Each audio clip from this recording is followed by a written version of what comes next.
Did you know that if your car is burning oil, the smoke from the exhaust will be blue?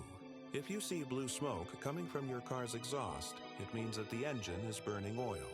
This can be caused by several issues, such as worn piston rings, faulty valve seals, or a damaged turbocharger. When these components fail, they allow oil to leak into the combustion chamber where it burns and produces blue smoke. Not only does this decrease engine performance and increase emissions, but it can also cause further damage to the engine.